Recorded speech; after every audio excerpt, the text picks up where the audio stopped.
the healthy development of young children in the early years of life literally does provide a foundation for just about all of the challenging social problems that our society and other societies face.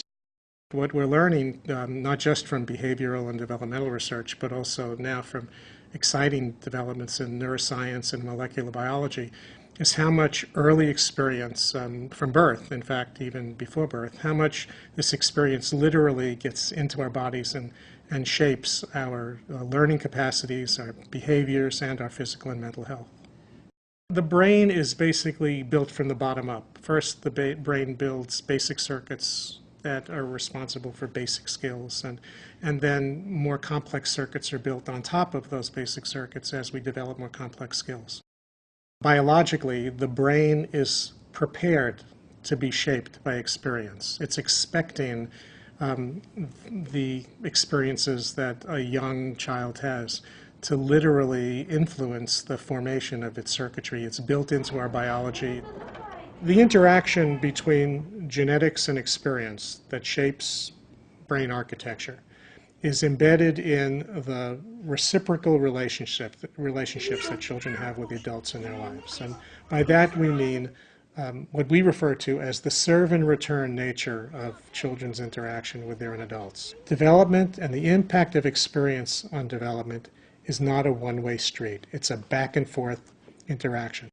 The brain is a highly integrated organ which has multiple sections that specialize in different kind of processes. So we have parts of the brain that are involved more in cognitive function and other parts that are involved in processing of emotion and parts involved in seeing and hearing.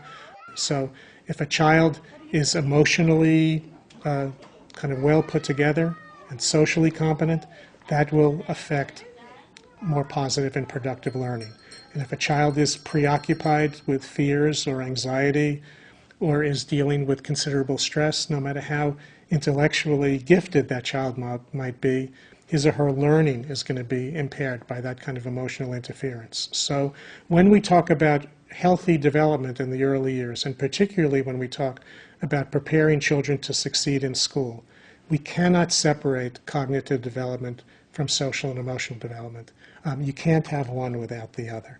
All development builds on what comes before. So when children experience stable, nurturing relationships, it fosters the development of healthy circuitry. And when children experience uncertainty or instability or abusive or neglectful relationships, it literally disrupts the circuitry and the brain's architecture as it's being built. Over time, this has a wear and tear effect. And the more stress you have, the more causes of stress, and the longer your stress response, the more likely you are to have a whole range of problems later on. It can affect the immune system, it can affect the cardiovascular system, and this is why excessive, prolonged stress early in life is associated with a higher prevalence later, not only of learning problems and behavior difficulties, but also physical and mental health problems. Because the brain is optimally flexible and plastic early in life, but as it develops its circuitry and refines its circuitry, it loses some of its flexibility, which is why intervening early is so important, because as we often say, when it comes to brain circuitry, it's better to get it right the first time than to try to fix it later.